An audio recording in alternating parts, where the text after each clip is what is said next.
मित्रांनो, श्री स्वामी समर्थ. कसे आहात सगळे? छानच असाल अशी मी अपेक्षा करते. तुम्हाला व तुमच्या गोड परिवारास आजचा दिवस आनंदात जाऊ ही स्वामींच्या चरणी प्रार्थना करते.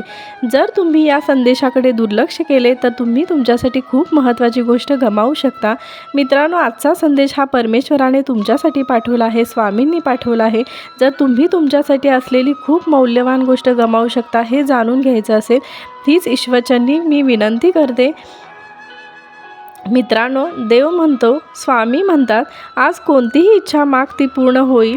तुझी पुढील 5 मिनिटे तुम्ही मला द्या आणि हा संदेश शेवटपर्यंत ऐका, अशी माझी आज्ञा आहे. तुझी इच्छा 100% पूर्ण होणारच. पाहून दुर्लक्ष करू नकोस. तू असा चेहरा पाहून बसू नकोस. आता लवकरच तुझ्या जीवनामध्ये सुख, समृद्धी, आनंदाने भरून जाणार आहे. बाळ, सर्व काही तुझ्या मनासारखे घडणार आहे.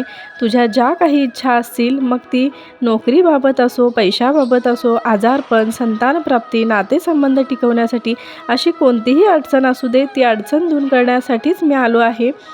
मी तुझ्यासाठी योग्य ते नियोजन केले आहे.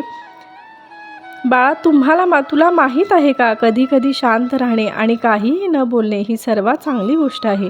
सर्व काही माझ्या हातात सोडा. आणखी तुमचा एकही मिनिट काळजीत घालवू नका. तुमची काळजी मला द्या आणि मी तुमची काळजी घेईन. आनंदासाठी 5 सोपे नियम हे लक्षात ठेव. जे बदलले शक्य ते बदला. जेवढे बदलता येईल तेवढे बदला. जे बदलता येत नाही ते स्वीकारा आणि जे स्वीकारता येत नाही त्यापासून दूर राहा. पण स्वतःला आनंदी ठेव. जिथे देवाचे अस्तित्व असते ना, तिथे आनंद आहे. जर तुम्हाला खरा आनंद मिळवायचा असेल तर स्वामींच्या पाऊलखुणांचे अनुसरण करा. तुम्ही जर सहमत असाल तर कमेंट्समध्ये श्री स्वामी समर्थ असे लिहा. आपल्या जीवनातील 4 सुंदर विचार मागे बघाल तर अनुभव, पुढे बघाल तर आशा आणि अवतीभोवती बघाल तर तुम्ही स्वतःला पाहाल, तुम्हीच दिसाल. आणि बाळांनो, आयुष्यात अचूक व योग्य निर्णय घेण्याची क्षमता अनुभवातून येत असते. काही वेळेस मात्र अनपेक्षित अनुभव हा बहुतेकदा चुकीच्या माणसापासून व निर्णयातून पण होतो. त्यासाठी दुसऱ्याच्या आयुष्याला सुखाची चादर द्यावी, पण आपल्या खुशीसाठी दुसऱ्याची चादर खेचू नये हे लक्षात ठेव. सामना करावा लागतो आणि ज्या अनुभवात तुम्हाला भीतीचा सामना करावा लागतो, तोच अनुभव तुमची शक्ती, धैर्य व आत्मविश्वास वाढवतो हे लक्षात ठेव. बाळा, आयुष्यात लोक काय म्हणतील याचा विचार कधीच करू नकोस, कारण आपले आयुष्य आपल्याला जगायचं असते, लोकांना नाही. कारण जीवन जगताना कधीच कोणाला नावं ठेवू नये, कारण समोरच्या व्यक्तीने एका क्षणापुरती तर साथ नक्कीच दिलेली असते. बाळा, आयुष्यात या गोष्टी जरूर लक्षात ठेव. प्रत्येकाच्या वयाप्रमाणे आदर हा केलाच पाहिजे, मान हा दिलाच पाहिजे. बोलताना शब्दांचा जपून वापर केला पाहिजे. शब्द दुवा आहे, शब्द दवा आहे, शब्द दावा आहे, शब्द माणुसकीचा ठेवा आहे. माणसाला सुंदर दिसण्यासाठी सुंदर असणं महत्त्वाचं नसतं, तर महत्त्वाचं असतं ते सुंदर मन, सुंदर आणि तितकाच निरागसपणा आणि जर निर्मळ हास्य असेल तर जगात त्या व्यक्तीपेक्षा सुंदर कोणीच दिसू शकत नाही. आणि बाळा, आपल्या कुटुंबात सगळ्यात महत्त्वाचे व्यक्तिमत्व म्हणजे आपले आई बाबा हीच खरी आपली संपत्ती आहे हे लक्षात ठेव. एकदा फुललेले फूल पुन्हा फुलत नाही, एकदा मिळालेला जन्म पुन्हा मिळत नाही. आयुष्यात हजारो माणसे मिळतात, पण आपल्या हजारो चुकांना क्षमा करणारे आईवडील पुन्हा मिळत नाहीत. बाळ जन्म घेण्याअगोदर देवाने त्याला सांगितले, आता तुझा जन्म पृथ्वीवर होईल. हे ऐकून मुलगा रडायला लागला. ते बाळ रडायला लागले. त्याने देवाला विचारले, तेथे माझी काळजी कोण घेणार? मी तर एवढासा छोटासा आणि तू तर मला पृथ्वीवर पाठवतोस आणि माझी काळजी कोण घेणार?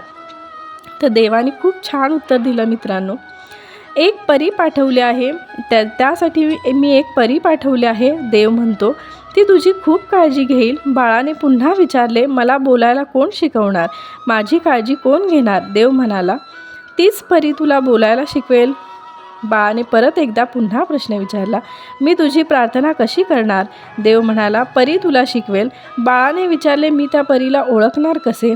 तेव्हा देव त्या बाळाला म्हणाला, तिला ओळखायला वेळ नाही लागणार. पृथ्वीवर लोक तिला आई असे म्हणतात. आई या शब्दाचा अर्थ आ म्हणजे आत्मा आणि ई म्हणजे ईश्वर. त्याचप्रमाणे वडील ही आपल्यासाठी तितकेच महत्त्वाचे असतात. आणि बाळा, असा स्वभाव ठेव की देवा मला इतकं सुख दे की मला आयुष्यभरासाठी पुरेल. माझी महती इतकीच असू दे की कुणाचे तरी चांगले होऊ दे, असा भाव मनात ठेव. नात्यामध्ये इतकी आपुलकी असू दे की जी फक्त प्रेमाने निभावली जातील. देवा माझ्या डोळ्यात इतकी लाज असू दे की थोरा मोठ्यांचा मान राखला जाईल. आयुष्यातील श्वास इतकेच असू दे की थोरा मोठ्यांचा मान राखला जाईल. आयुष्यातील श्वास इतकेच असू देत की कुणाच्या तरी आयुष्याचे भले करता येईल.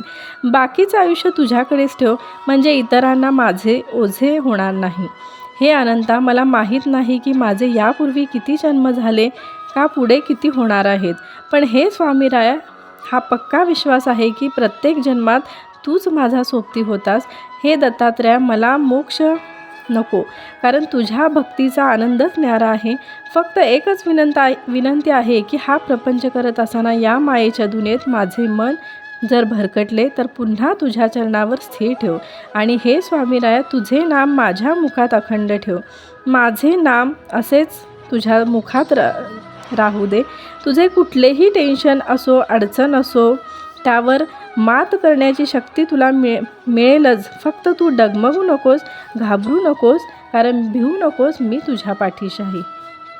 बाळा, कष्ट व सातत्यपणा जिवंत ठेव तुझ्या मनात. तुझा स्वाभिमान जिवंत ठेव. परिस्थितीच्या म्यानेमध्ये प्रयत्नाची तलवार असावी.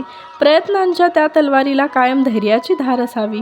मनातला बागेत फुलावा हास्यरूपी फुलांचा मळा. अश्रू, दुःख, त्रास, यातना त्यांना दाखवा रस्ता बाहेरचा. बाळा, जीवन म्हणजे काय? शेवटी सुखदुःखाची रेखीव नक्षी. आनंदाच्या झाडावरती किलबिलणारे आपण पक्षी. जीवन गाणे गुणगुणून सारे हसत जगा आणि मजा करा. मग येणारा प्रत्येक दिवस साजरा मान्य आहे अंधाराची. रात्र अजूनही सरली नाही. पूर्वी होती तशी झळाळी मनात आता उरली नाही. पण आता आपल्या अंधाराला मिटवणारा सूर्य पुन्हा उगवणार आहे आणि आपल्या जीवनी लखलखणारा आनंद पुन्हा चमकणार आहे. तुम्ही देवाची कीर्ती भक्ती करता हे कधीच महत्त्वाचं नसतं.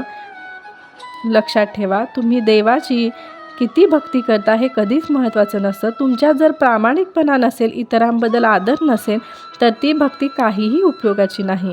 तुम्ही मनाने पवित्र राहा. मागे बोलू नका, कोणाच्याही मागे बोलू नका.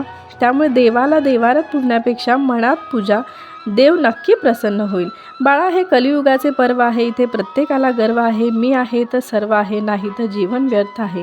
अरे वेड्या, कुणा वाचून कुणाचं राहत नसतं. आदर कर सर्वांचा, हाच खरा सन्मान. धर्म आहे. प्रेमाने जोडलेली चार माणसं, त्यासाठी लागणारे 2 गोड शब्द. हे वैभव ज्याच्याजवळ आहे ना, तोच खरा श्रीमंत आहे. हे लक्षात ठेव. कारण बाळा, संधी मिळेल तुलाही, लगेच हिरमसू नकोस. आयुष्य खूप सुंदर आहे, फक्त तू खचू नकोस. तुझ्यासाठी जोडणारे खूप सारे हात आहेत. आयुष्य खूप सुंदर आहे, फक्त तू खचू नकोस. बाळा, उठ आणि उघडून डोळे पहा जरा जगाकडे. प्रत्येकाच्या आयुष्यात काहीतरी असतेच.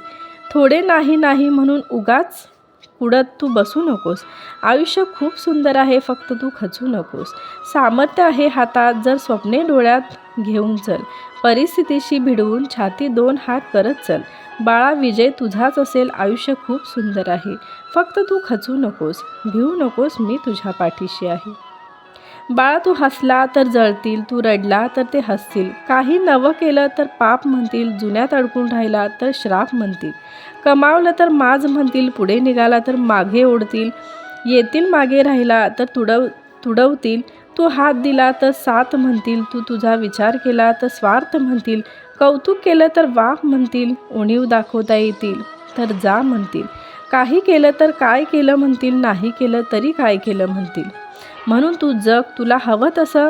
बाळा, जगाचं काय ते काहीही म्हणतील. दुःख घेऊन आनंद व्यक्त करणे म्हणजे जीवन. कष्ट करून फळ मिळवणे म्हणजे व्यवहार. बाळा, स्वतः जगून दुसऱ्यांना जगू देणे म्हणजे सहानुभूती. आणि माणुसकी शिकून माणसासारखे वागणे म्हणजे अनुभूती. बाळा, दुःखाची झळ आणि वेदनाची कळ त्याच लोकांना जास्त कळते जे प्रामाणिकपणे सरळ साधे आयुष्य जगत असतात. बाळा, प्रत्येकाच्या आयुष्यात अडचणी, संकटे हे येतातच. त्याला सामोरे जावेच लागते, कारण मातीचा दिवासुद्धा रात्रभर अंधाराशी लढत असतो. तू तर स्वामींचा भक्त आहेस, मग अडचणींना कशाला घाबरतोस? आयुष्यात इतकं प्रामाणिक राहा. माणुसकी जप. कारण काही लोक इतरांना खाली पाडणारे व्यक्ती ताकदवान नसतो. काही लोक असे करतात की इतरांना खाली पाडणारे व्यक्ती ताकदवान नसतात. त्यांना असे वाटते की आम्ही खरंच ताकदवान आहोत. तर हे पूर्णपणे चुकीचं आहे. हा त्यांचा स्वार्थ आहे. कारण पडलेल्यांना उचलणारा व्यक्ती हा खरा ताकदवान असतो. श्रीमंती ही वाऱ्यावर उडून जाते. कायम टिकणारी गोष्ट एकच म्हणजे स्वभाव आणि माणुसकी. हे लक्षात ठेव. कारण एक गोष्ट बाळा लक्षात ठेव, इमानदारी आणि मेहनत कधीच वाया जात नाही. त्याचे फळ उशिरा का होईना नक्कीच भेटते. अहंकारात आणि संस्कारात एवढाच फरक असतो. नेहमी इतरांना झुकवण्यात आनंद मानतो त्याचे नाव अहंकार, आणि नेहमी स्वतः झुकून इतरांना मोठेपणा देण्यात आनंद मानतो त्याचे नाव संस्कार. मित्रांनो, घरातून बाहेर पडताना स्वामींना नमस्कार करून, आपल्या देवघरातील देवाला नमस्कार करून बाहेर पडा आणि घरी या.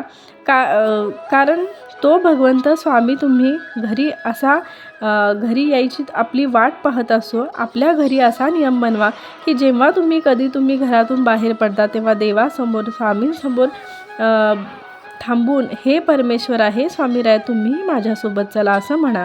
कारण तुमच्या हातामध्ये भलेही लाखांचं घड्याळ असेल, परंतु त्यावर दाखवणारी वेळ ही फक्त त्या भगवंताच्याच हातात आहे.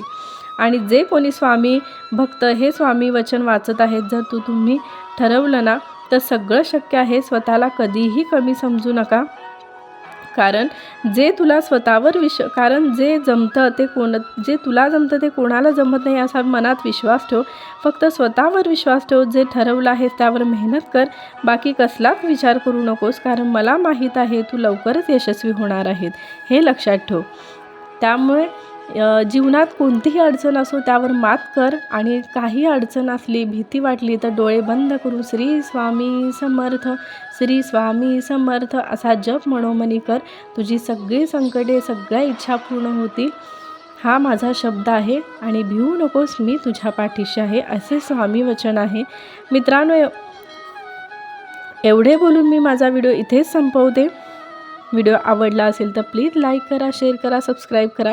आणि वेळात वेळ काढून तुम्ही माझा व्हिडिओ पाहिल्याबद्दल तुमचे खूप खूप धन्यवाद. आणि ज्या कुणाला स्वामी भक्तांना या स्वामी वचनाची गरज आहे त्यांना हा व्हिडिओ नक्की शेअर करा.